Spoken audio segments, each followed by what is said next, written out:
Good evening, everyone. It's hard to believe this is already our 5th Coaches Takeout Talk, but we're so glad you're here joining us tonight.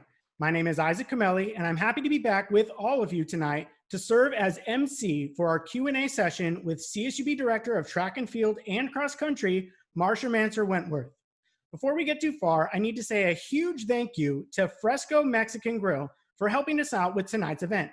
We hope that all of you had a chance to go out and pick up some food from Fresco's at both locations here in Bakersfield. Fresco has agreed to donate 10% of their sales from tonight's event to the Roadrunner Scholarship Fund. If you haven't been to Fresco recently, make sure you check them out. They have happy hour every day from 2 to 5 p.m., $1 Taco Tuesdays, and $5 Fridays with specials including chicken fajitas, super fries, or even their traditional burritos. Visit Fresco Mexican Grill's 2 locations, downtown and on the east side. We're so happy with how these talks have helped our local economy. Our reports have shown that these events have helped generate over $27,000 in sales for our restaurant partners during these tough times. And a portion of that has come back to CSUB Scholar athletes. Once again, thank you so much to Fresco's for helping us provide scholarships for our amazing Roadrunners.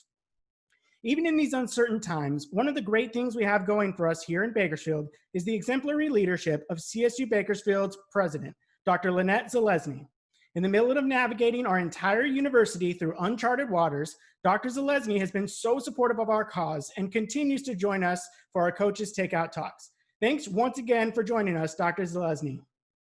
Well, it's such a pleasure. And of course, I am here to support Coach Marcia. She is truly a coach that is out there for our deserving students, our scholar athletes, and she's been there supporting me and all of CSUB. So Coach Marcia, I'm so appreciative of the spirit and the heart that you bring to CSUB, and I'm really proud to be with you tonight. Thank you very much, Dr. Zalesny. We're looking forward to a great night with Coach Marcia. But before we get there, there's a few things that I want to do to a piece of a recommendation to give you to have the best viewing experience and how to interact during our Q&A session. If you have your Zoom meeting in gallery view, you might want to switch over to speaker view. We recommend this as it will give you the best viewing experience, but feel free to roam around the gallery and say hello to your neighbor if you like. You might even see next week's coach hanging out, trying to pick some tips up on what to say. After we have talked with Coach Marcia for a bit, we will then move into our Q&A session, where you're welcome to ask your questions to her. When you think of one, locate the chat, send it to me, Isaac Camelli, and I'll read it out to her when it comes time for our viewer Q&A session. To find the chat, locate and click on the chat icon, make sure the to section says my name, type in your question, and just hit send. It's as easy as that. All right, now that we've gotten those things out of the way, it's time we hear from the woman of the hour, CSUB's Director of Cross Country and Track and Field, Marcia Mansur-Wentworth. In 9 seasons as the Director of Roadrunner Women's Cross Country and Men's and Women's Track and Field teams, Marcia has led the CSUB programs to 8 individual Western Athletic Conference champions, 30 WAC medalists, and 7 NCAA West Regionals appearances. Coach Mansur-Wentworth oversees 4 teams that compete across fall, winter, and spring. She and her staff have made significant impacts on the runner program, increasing academic performance and athletic excellence along the way. Marcia, welcome into this week's Coaches Takeout Talk.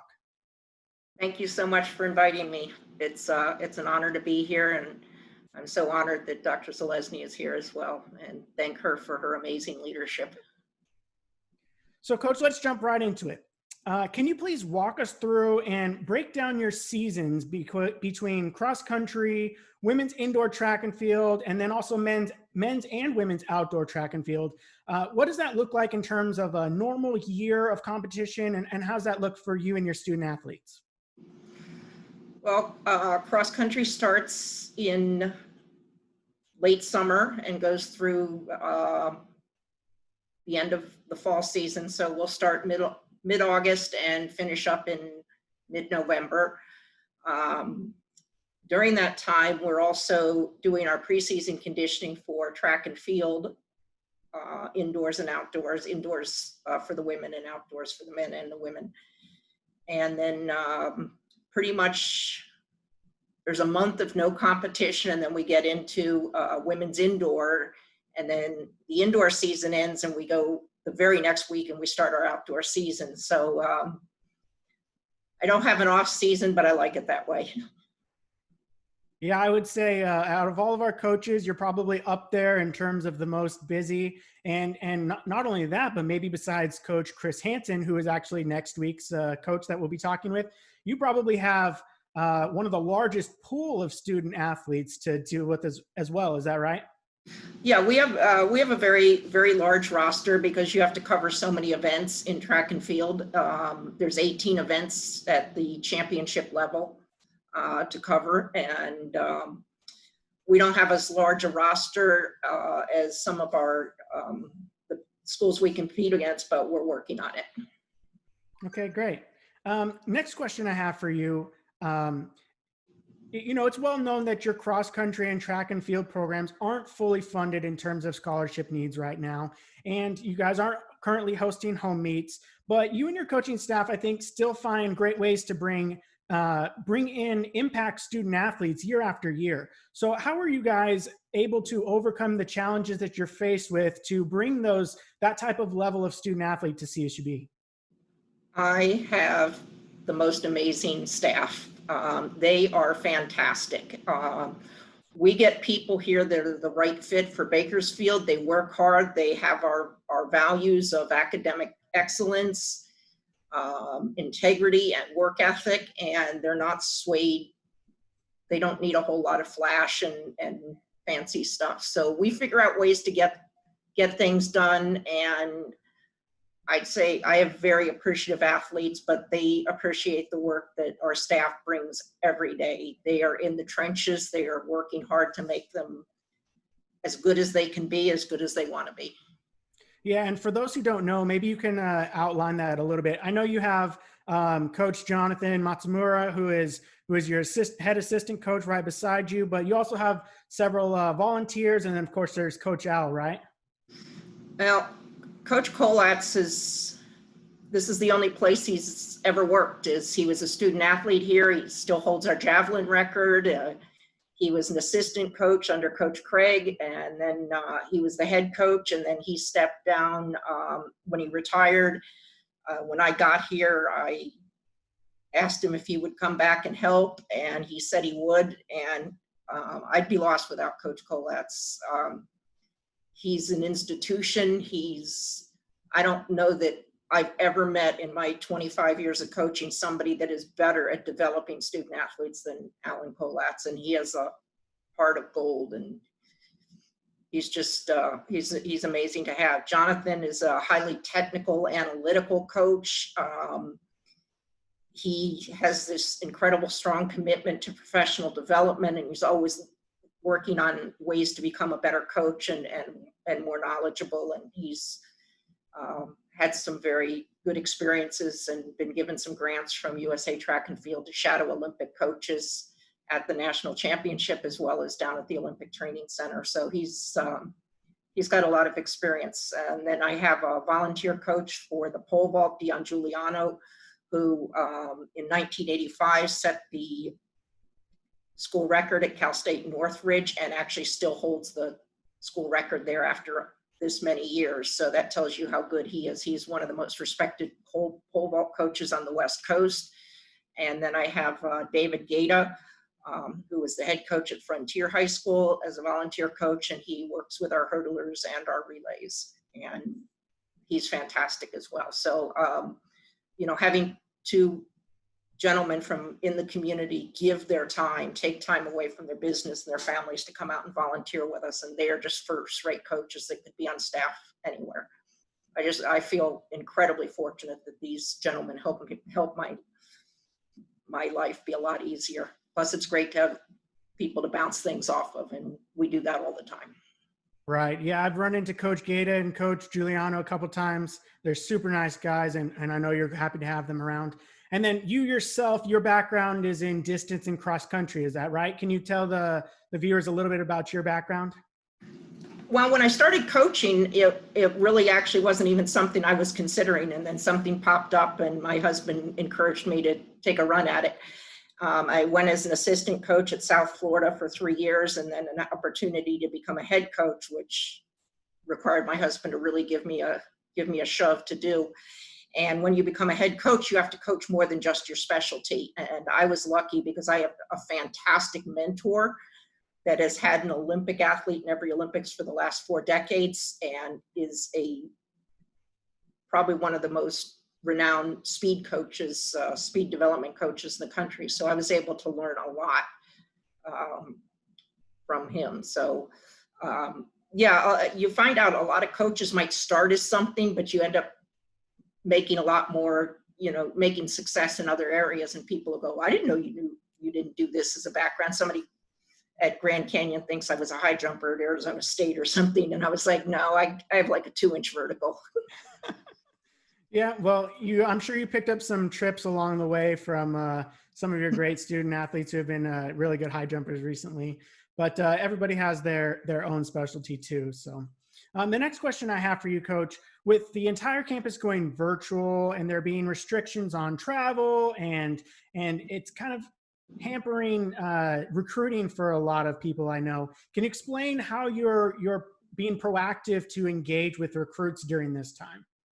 Well, we were lucky because we had a fantastic signing year on the men's side, and we signed 2 Impact women pretty much before everything shut down.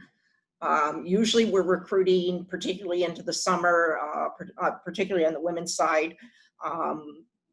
But there are no meets left for the high schools. So we're recruiting everybody off their junior year marks, as everybody else is. So I mean, it's not like we're at a disadvantage, but we're lucky. We got everybody inked before the shutdown. So I'm confident in our recruiting class. I think on the men's side, it's going to be one of the better ones we've had at the Division I era. Last year, we had a fantastic recruiting year with the women. So, it's kind of ebbs and flows. Yeah, that's great. It sounds like you have a big group of talented newcomers coming in, and I'm sure you're really glad that you got that signing class done early, because I know with say like a basketball team, you can watch a kid play and his skills might improve or develop, but in sports like track and swim and those ones where it's all about getting those reps and improving your times, I'm sure it would be really difficult to assess a recruit without those extra meets, wouldn't you say? Yeah, that is the great thing about track and field and swimming, and your mark is what it is. It's not like, oh, well, my stats would be better if I got more playing time or this or that. My first boss is like, you are what's on that piece of paper. And so, that's how we recruit first, is we look at the marks, and then, now we have video where people send us stuff on YouTube, and we can get a look at them. Yeah, it's nice to go to the meet and watch them, because you get to see how they interact with other people and whether they're a good fit for your program. And one of the things I like, and it might sound a little odd to some people, is I like to see how prospective student athletes handle a bad day. Everybody's happy in a great sport when things are going well, but if somebody has an off day and they are still polite and a good sportsman or sportswoman and engaging with other people, then you're like, this is the kind of person I want around my program. They obviously care, but they're not a bad sport when things don't go well. Or you watch somebody compete in adverse conditions, whether it's rain or wind or cold or heat, and nobody makes excuses. You get to see that part of them, but for all practical purposes, we recruit off of marks. Yeah, I can imagine in a sport like track, the intangibles of work ethic and character play a really big role into the success a student athlete will have. Before we get to the next question, I just wanted to remind all of our viewers that if you have a question for Coach Marcia, send it to me in the chat, and just in a little bit here, we'll be getting to those viewer questions. But before then, you were talking about your recruits and the signing class you have coming in a little bit, but let's switch over to your returning student athletes for a minute. What would you say, the census of your programs when you found out that your 2020 spring seasons were canceled? And also, do you have any seniors planning to use that extra year of eligibility the NCAA granted? Yes, I'm very, very happy to report that Mariah LaSure will be coming back and pursuing a graduate degree. That was one thing that her mom emailed me, I think the day after this happened. She's like, what can Mariah do? I mean, she's in such good shape. She ran great indoors and we're a much better outdoor team. And I said, tell her to apply to grad school. I'll honor her scholarship for the next year. And so, you know, she's awaiting graduate school. Everybody else would have been here anyway next year. It's just now they have an extra year. But that first initial, well, you know, oh, the meet's, you can't bring your family, but we're still gonna have a meet, no spectators. And then, you know, a few hours later, it was like, no, we're not having a meet. And then everything got shut down. And, you know, as a coach and a former athlete, Al and I talked about how, wow, you know, this is, you know, and not even in a selfish way, but, you know, it's crushing. Everything you've worked hard, and, you know, especially the men's team where we don't have indoors, they've been working hard since September 2nd or 3rd. And, you know, the disappointment. And so basically I tried to rally everybody. I tried to stay in touch with everybody. We set up Zoom meetings where people could chime in. The main thing was, you know, they wanted to know about, we'd had one meet. And I told them, I said, I can't imagine the NCAA is going to burn a year of eligibility when we've only competed once. There's got to be an appeals process. Don't worry, everything's going to be okay. And they felt a little better. And then when the NCAA came out and said, yeah, we are, everybody felt, you know, like they believed me, but it's nice to have somebody, you know, in a position of authority. So, you know, there was some relief from that. But, you know, yeah, they're sad. They're disappointed. They've worked really, really hard. You know, if I was still competing, I'd be crushed. I think for the most part, most of them are handling it better than I could have expected, but they're crushed. But the ones that are a little hurt or a little having some nagging injuries, it gave them a chance to let your body heal. And, you know, I encouraged everybody to stay doing something every day. It doesn't have to be your sport, but do something, get out and do something, take the dog for a walk. You know, worried about your mental health. And I said, dive into some other things, maybe some hobbies that you don't have time for during you know, school and track, you know, because we go year round. And so I just kind of stay in touch with them and, you know, let them reach out to them and let them know I'm thinking about them. Yeah, that's great. It sounds like a lot of them are thinking about the situation with a really good perspective. And I'm really glad to hear about Mariah in particular, that she's going to be coming back. I'm really glad that Kyle, our video producer, was able to pull up some of that video. It showed her running in the indoors, I believe 60 meter, where she got a bronze medal. Is that right? She did. She got a bronze medal.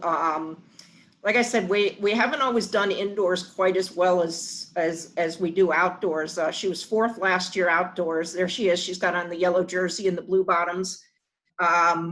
She came here as a walk-on, and I knew from probably first or second workout that she was going to be special, because she just worked really hard and she never complained about anything. And her progress was just phenomenal. I think she came in as a 12.4 girl and she ended up running like 11.8.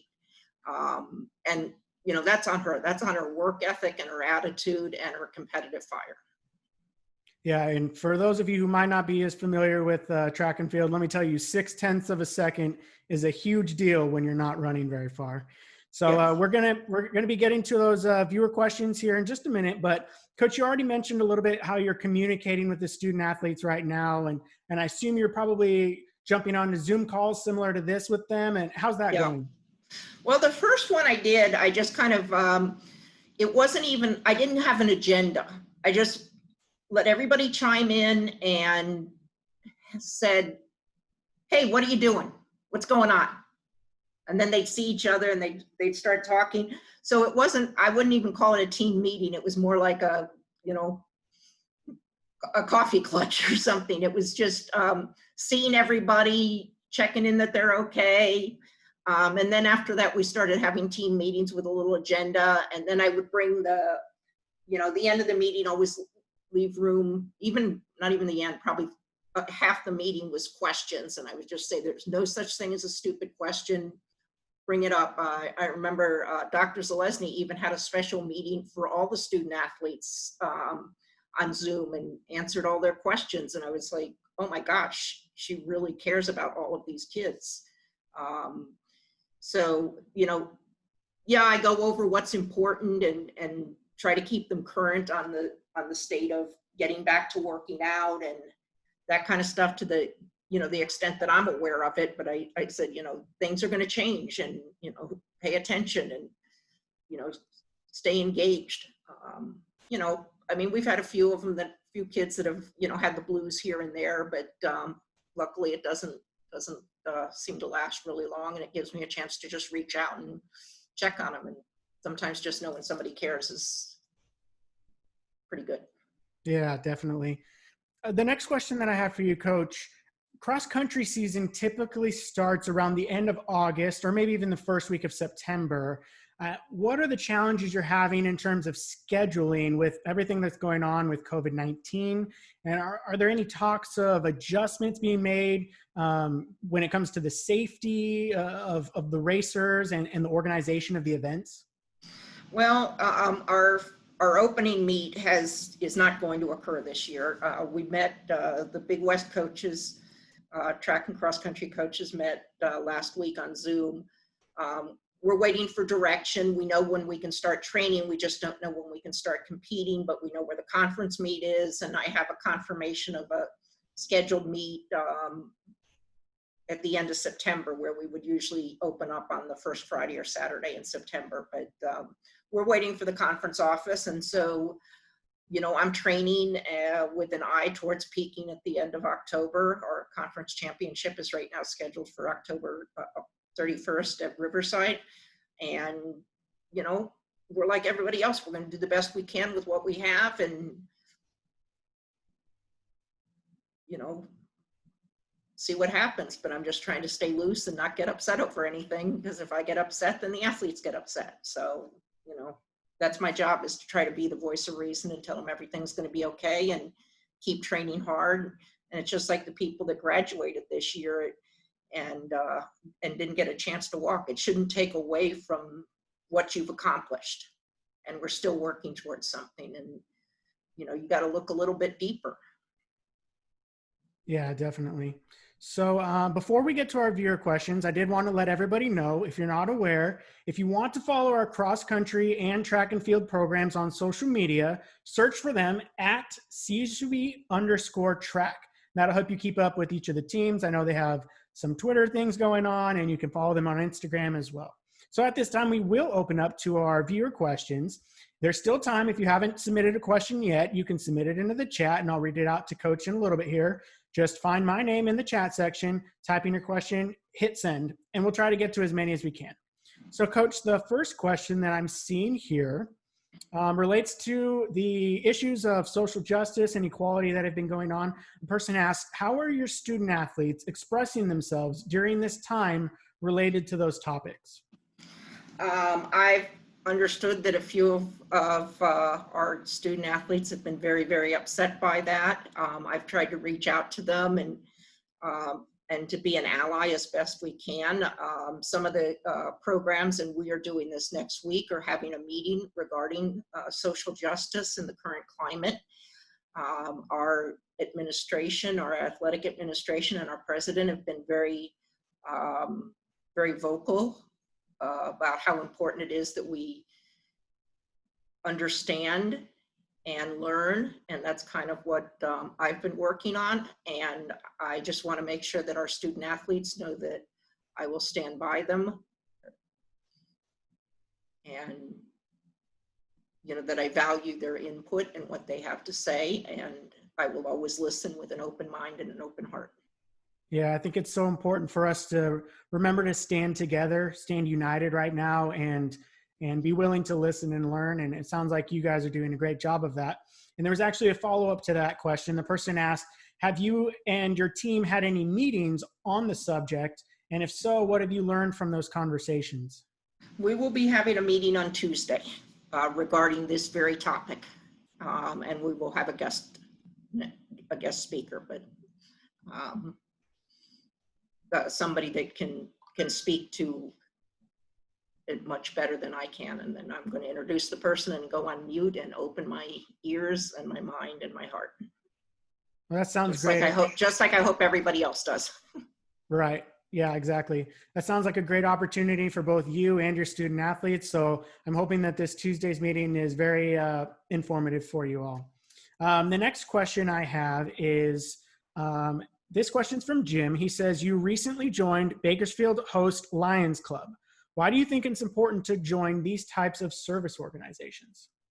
I met the people that were working with the Bakersfield Lions Club, and how much, well, actually, the first time I met them is when they had one of my student athletes and I go and speak about what the Roadrunner Scholarship means to this young woman. And I was just, I saw what they did and how involved they were with the scholarship fund, and then obviously the other things that they've been done. It's been an organization that's been around for over 100 years, and they do a lot of good works in the community. And I just said, well, I can help out. And they're like, okay, so, go to a meeting and, I'm going to help out with their events and their fundraising opportunities. And I just think it's important to be engaged in the community, not just the athletic community. And we do a lot of volunteer work as a team and community outreach. And I think it just shows that you're appreciative of what you have and that we all need to count our blessings. Yeah, I was going to mention, I think I've seen your team and yourself too at a lot of campus events, helping out all the time. And so I know from my perspective, it's great to see you and your student athletes getting involved. Well, go ahead. I don't ask them to do anything I don't do myself. I mean, other than the workouts. That's fair. I understand that, especially when it's hot in the summers. The next question we have is, let's see here. What is the best tool you keep in your right-hand pocket when recruiting to CSUB? I talk about the opportunities that this university has. This is a fantastic place. When I first came to work here, even in the hiring process, the people that I met here, Marcus Brown hired me. The people I met here, Cindy Goodman, and I could just see how committed everybody was and the coaches that I met. And I said, I want to be part of this. It might not have, at that time, I mean, obviously our budget's gotten better and better, but it's just like, there's something here that is awesome and I want to be part of it. And as I got to know more and more of the coaches and the staff, I was like, wow, these are people that could be anywhere and they're here. They must really know how special this is. I am so proud to work at an institution like CSUB that it's all about opportunities. And I have two young ladies that have graduated, have earned their degrees and are going to go to graduate school next year. Alejandra and Bianco Frastro, first generation college students, other single family, very modest background. And they both graduated with a 3.5 and some change and are headed to graduate school. I mean, they had the deck stacked against them as kids and they made the most of every opportunity. They don't complain about anything. They just show up and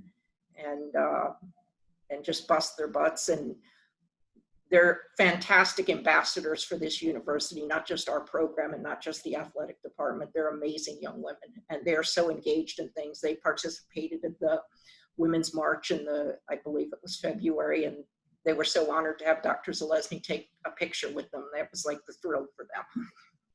Yeah, so opportunity is what we go with. Opportunity. Gotcha. I appreciate the fact that you brought up the Fraustos and as many over the years of watching your program grow, as many of the top recruits that you've brought in who have performed the way you would expect, I think we've seen probably as many who, like the Mariah Leisures or the Fraustos, who far beyond exceeded what the expectations were ahead of them, wouldn't you say?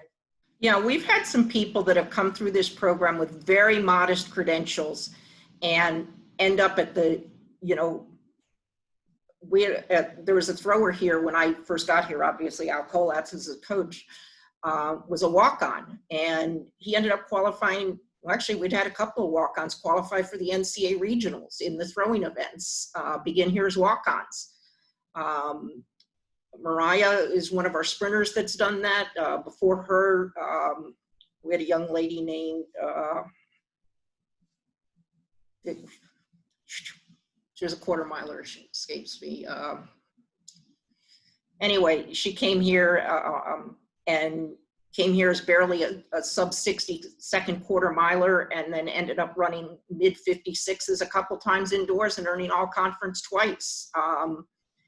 You know, obviously these people have earned scholarships along the way, but Marina Emhoff, there, boom. You know, local kids that come here with just modest credentials, and they work really, really hard, and there's no magic, and they just get it done. People are like, how did they get good? Where's the magic? Angel Valdez, the same thing. Came here with modest credentials and got to the point where she was our highest ever NCAA region finisher in cross country and shattered 3 school records. Very modest high school credentials, and came here and just flourished. And people say, what are you doing? What are you doing? You're doing more than the coach says. She's like, no, I just do what the coach says. And it's not magic. And we're not doing anything different here than they do anywhere else. I do not have the keys to the kingdom. It's hard work and loving what you do. You have to have tremendous enthusiasm for what you do. And I think I was a similar athlete. I didn't have the credentials of a national class athlete, but I worked really hard. I around people around me who believed in me and kept raising the bar. And I loved what I did, and my body held up to it, and I had success beyond my wildest dreams. And that's what I try to tell people in our sport. You're only limited by you. How awesome do you want to be? Or as Dion Giuliano says, do you want to be good or you want to be great? It's your decision. Yeah, that's a great perspective. And I appreciate you sharing all those people who came and they rose up to the occasion. Another one that comes to mind for me is a guy like Carnell Grimes. Oh, yeah. A lot of people don't know that he came here to play baseball, and it didn't really work out. And then he joined your team, and a few years later, he was a WAC javelin champion. And he was the Stan Bates Award winner for the Western Athletic Conference, which I don't know if he's the only one that our schools had, but terrific young man, graduated with a degree in biochemistry with like a 3.8 GPA. I mean, an outstanding scholar athlete. Started here as a walk-on. I don't think he'd ever picked up a javelin. We had a young lady that was on the softball team. She used up her softball eligibility, was going to go to grad school, came out through the javelin, didn't know what a javelin was, picked it up for the first time in January and ended up with a bronze medal at the WAC championships. So, you know, it's just working hard. It's not magic. It's just work hard, buy in, appreciate your opportunities, and be awesome. And everybody can do that. Yeah, it's definitely great to hear all of those awesome stories of people rising up. So appreciate you sharing those. But we'll keep going with our questions. We've got about 20 more minutes here. We got some more questions flowing in. This question comes from John. He asks, if you could coach any other sport for one whole week, what sport would it be? Basketball or football. Okay. Why is that? I love college football and college basketball. The first opening football weekend, it's like I'll get back from a cross country meet, put my feet up, order a pizza, crack open the Diet Cokes, and that is my weekend, and I'm a happy camper. I don't know. I just love the excitement of college basketball and college football. I love it. And you're from the East Coast, that's right? Yeah, I grew up in rural New Jersey. Okay, gotcha. So was there a college football team you would follow up there? Oh gosh, no. I went to the University of South Carolina. That's when I first started following college football, because in the South, well, it's now the SEC, but it's an event. It's not like you show up with your ticket, walk in, walk out. It's just like an all-day affair. Like if the game's at 6, you're there at noon. Yeah, definitely. It's a lifestyle, I would say. Yeah. This next question comes from one of your fellow head coaches at CSUB, Sebastian Vecchio, who we talked with last week. And Coach Sebastian would like to know, he mentions that he knows you read a lot. So he'd like to know, is there a book that you would recommend for incoming student athletes? Oh, wow. I have read so many books that I put off on people. There are some really good books that are inspirational. I just read one a couple of months ago that Megan Thomason recommended to me, and it's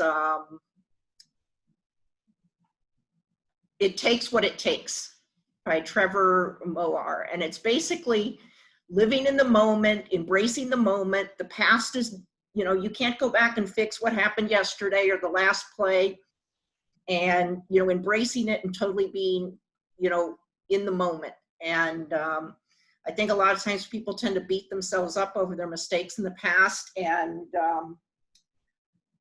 I always go back to, and I don't like making mistakes. I'm pretty hard on myself when I make them, and I make a lot of them. But something I go back to that my dad always said, and my parents were, pretty strict, but, they loved us. My dad said, screwing up doesn't mean you're a screw up. Admit it, learn from it, and move on. And so we never grew up in a house where it was like, oh, I told you so, so that's made me a lot more forgiving person. And as I've gotten older, a lot more patient. That's a really great perspective, which I think can help you not to dwell on things and just be able to move on and get better. And I appreciate that you brought up Coach Megan Thomason, who's here with us tonight, along with Coach Vecchio, and I saw Coach Buck from softball earlier. We have such a great network of CSUB head coaches, and so we're so happy to have all of them here doing great things with our student athletes. We have the best coaches. Yeah, we have the best coaches. We just are so fortunate. Absolutely. The next question I have here relates to student athlete scholarships and the uncertainties of COVID. So it says, given the fact that there may or may not be on-field contests, will the scholar athletes still get their scholarships? They want to know, is there still a need for donations to the Roadrunner Scholarship Fund? Well, of course, there's always a need for donations, and I just can't brag on our scholarship committee enough. They are amazing. When I first got here and realized how hard these people worked for us and for our opportunities, wow. It just, it blows me away. We are, our university, and it's not, it's not my money, but our university is committed to honoring those scholarships. Unless we get hit by a meteor or something, we've been pretty much told that we're fine on those. And, I don't have a crystal ball, but I trust the integrity that people in our leadership positions, and I have no reason to think. And I've also told our athletes, guys, that's the last thing we need to worry about right now, for them to worry about. Everything's going to be okay on that. Yeah, definitely. Everything else, when we can get to practice, how practices are going to look, we're going to do the best we can with what we have, but they do not need to worry about money right now. They got enough. There's enough other stuff to worry about right now. People shouldn't have to worry about how they're going to pay their tuition. Yeah, you're definitely right about that. The next question I'm seeing here, it says, I know you and your team have been really active with service, both on campus and off campus. We talked about that a little bit before too, but they asked specifically, can you share some examples of the types of, the initiatives and the organizations you guys have worked with? When we first got here, we volunteer with the Mac and Cheese Festival, which is an on-campus event, and it directly benefits the Roadrunner Scholarship Fund. So I think whenever we have an opportunity to help at those things like the Bakersfield Marathon, we do, because we want to let the Roadrunner Scholarship Committee know that we certainly appreciate all the hard work that they're doing for us. Some of the other events that we've done, we've helped out at the MAD, Run, the Mothers Against Drunk Drivers. We've also helped out Cindy Goodman, our Associate Athletic Director, volunteers with the hospice, Hoffman Hospice here in town, and they do a race, and we've helped them out along with our wrestling team, have helped Cindy out with that race. I just think it's really important. It's important to Cindy, and Cindy's important to us.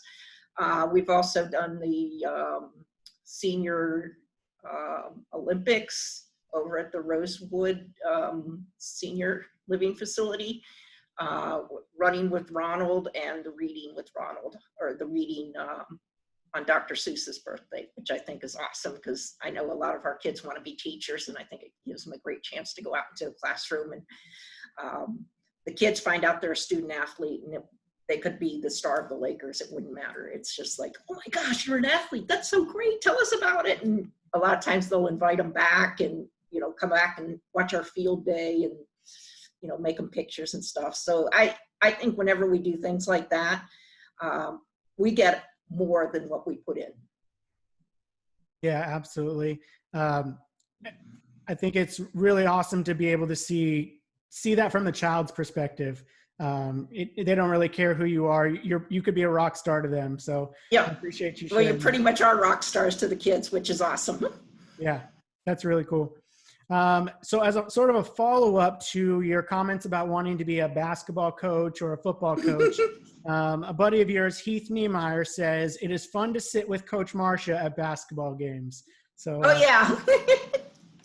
Thanks for sharing that, Heath. Appreciate that. I get pretty animated. I told Coach Barnes, I don't know who gets more excited on opening day. Yeah, it'd probably be a tough toss-up on that one. We just had another viewer question rolling here, so let me look it over.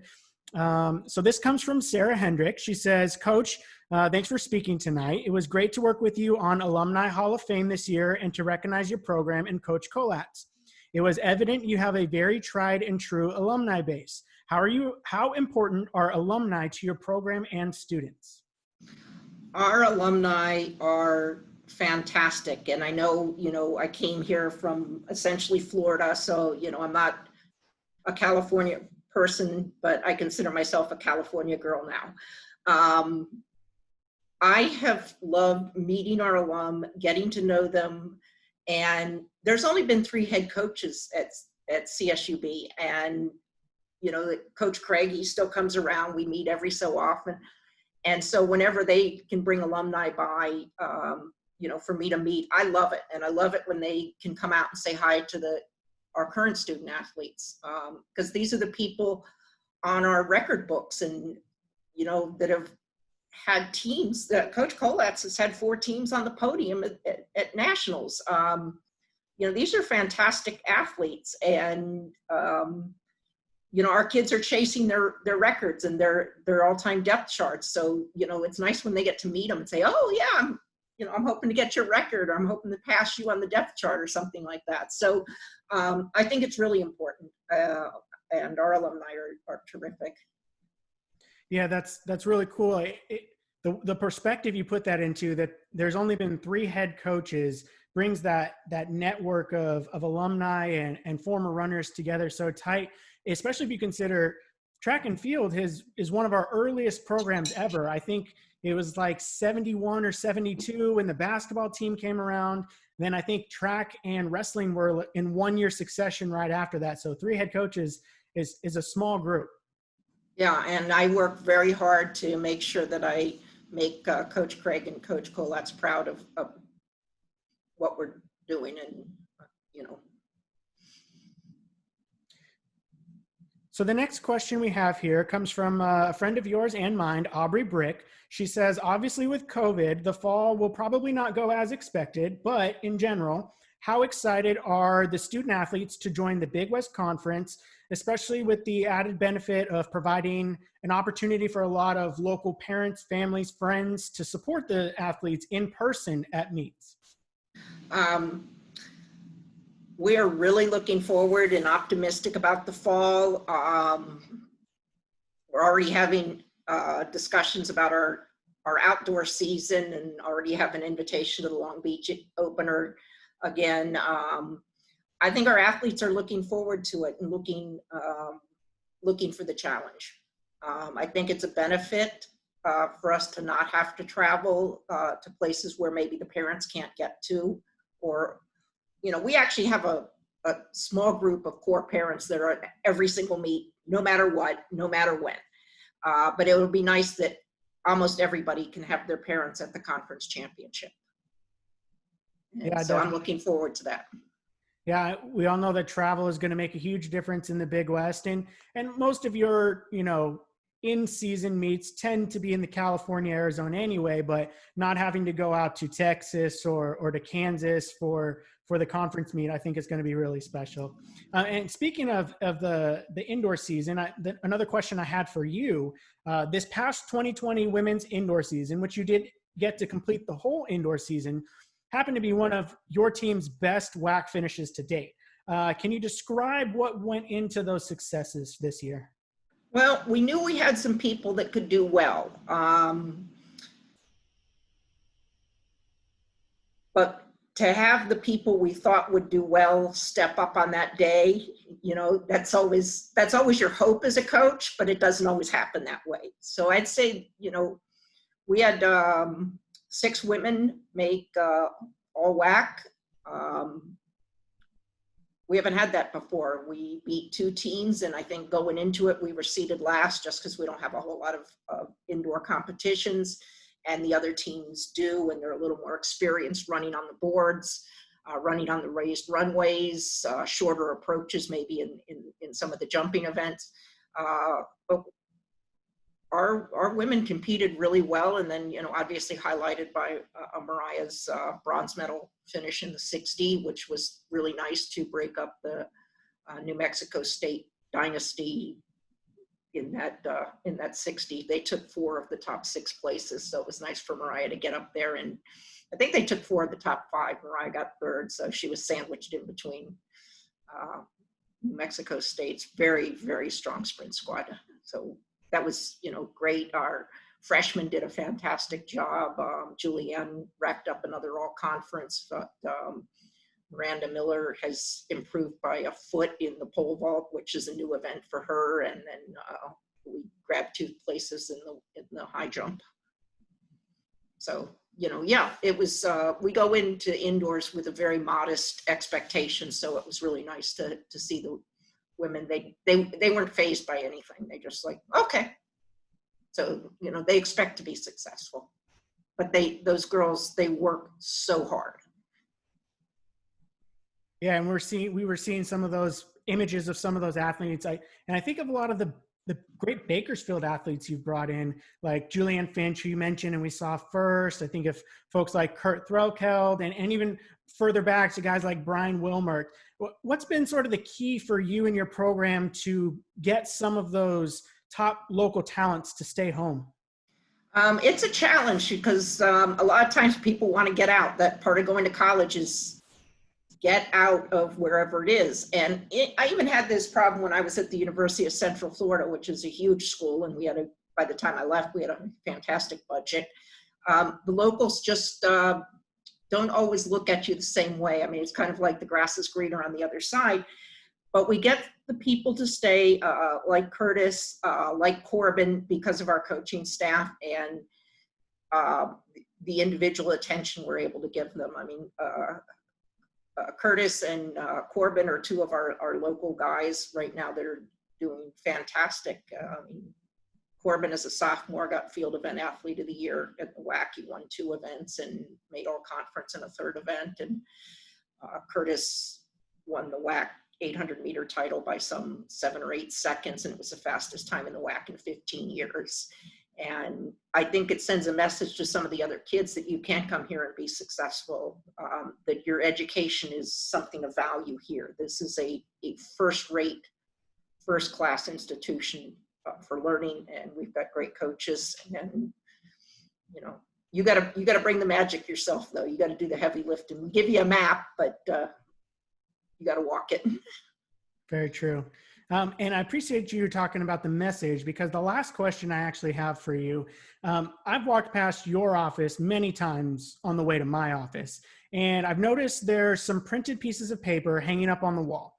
And one of them is a list of times and standards your student athletes have to meet to be competitive in the WAC. Obviously that'll change to the West. but you also have other lists from other conferences, and the NCAA marks up there as well. What message are you telling your runners with those lists? Take away the mystique. I was listening to my mentor, he's an Olympic coach, talk about take away the mystique. This is what it is, and we can get you there. We want them to know what's out there. You know, yeah, we're in the WAC. This is what you need to go. We knew we were going to go into the Big West. So a couple years ago, when we knew we were going into the Big West, I guess it was 2 years ago, we put those up because we needed to start recruiting for the Big West, not just for the WAC. And then you put the NCAA marks out there. So last year we had 4 guys qualify for the NCAA regional in 5 events. That was the best year we'd ever had. Curtis had the highest finish since we've been Division I in his race, and he'll be back for another year. We wanted to know what else is out there. So we put up the Pac-12, and, you know, Curtis can see, wow, I can be competitive in any of these things. And then when he got to race, you know, the USC guys and, you know, the Pac-12 powers 800-meter runners, he's right there in the mix with them. I mean, we got pictures from regionals, and I'm like, oh, there's a guy from Iowa, there's this, there's that. You know, he's right there in the mix, and he's improved so much. He's one of the hardest working people I've met in my 25 plus years of coaching. But, you know, he has this knack, is if he has a bad race, he does not blame anybody else.